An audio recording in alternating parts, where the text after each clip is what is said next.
नमस्कार. अश्विनी बनवणार आहे भोपळ्याच्या गोड पुऱ्या. त्यासाठी लागणारे साहित्य: लाल भोपळा, तूप, डाळीचं पीठ, तांदूळाचं पीठ, गव्हाचं पीठ, गूळ, वेलची पावडर आणि मीठ.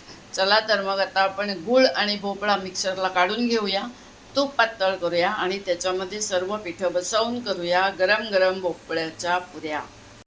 हे पहा मंडळी, आपण 1 वाटी भोपळा शिजवून घेतला होता आणि गूळ असं मिक्स करून घेतलेला आहे. याच्यामध्येच हा 1 वाटी गूळ आणि भोपळा तुम्हाला दाखवण्यासाठी ठेवला होता तो घालून घेऊया. वेलची पावडर घालून घेऊया आणि मीठ घालून घेऊया आणि एकत्र करून घेऊया. हे पहा मंडळी, आपण मिक्सरमधनं काढून घेतलेला आहे भोपळा आणि गूळ.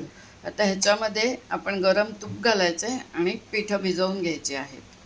आपल्याला पीठ भिजवायला पाणी एकदम कमी लागणार आहे. हे बघा, मिक्सरच्या भांड्यातच मी ठेवलं आहे. लागलं तर घ्यायचं आहे, नाहीतर त्या मिश्रणामध्ये आपला पुऱ्यांचा गोळा तयार होतो. आपण याच्यात बघा गरम तूप घालून घेतलेलं आहे आणि हे आता आधी चमच्यानी सारखं करून घेऊया. व्हिडिओ करायच्या आधी मी तूप घालून घेतलं आहे, त्याच्यामुळे तुम्हाला तूप दिसलं नाही आहे. आता हे हाताने सर्व पिठाला लागू द्या आणि मग आपण ह्याचा गोळा बनवायचा आहे. आपण जे मिक्सरमधनं मिश्रण काढलं ते पिठामध्ये घालून हा बघा असा गोळा तयार झाला. आता याला वरून एक तेलाचा हात लावूया आणि एक 5 मिनटं विश्रांतीला ठेवूया आणि करूया भोपळ्याच्या पुऱ्या. हे बघा, तेल लावून असा आपला हा गोळा तयार झालेला आहे पुऱ्यांचा.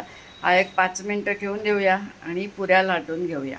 हे बघा, आपला हे पुऱ्यांचा गोळा मुरलेला आहे. मी लाट्या बनवून घेतल्या आहे आणि इथे पुऱ्याही लाटून घेतल्या आहेत.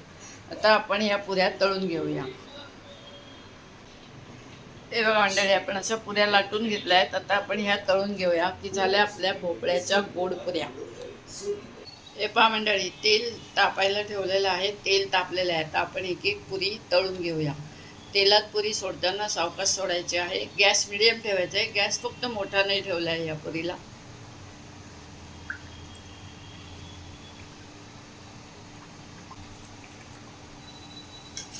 अशा पद्धतीने आपण पुऱ्या तळून घेऊया, भोपळ्याच्या गोड गोड पुऱ्या.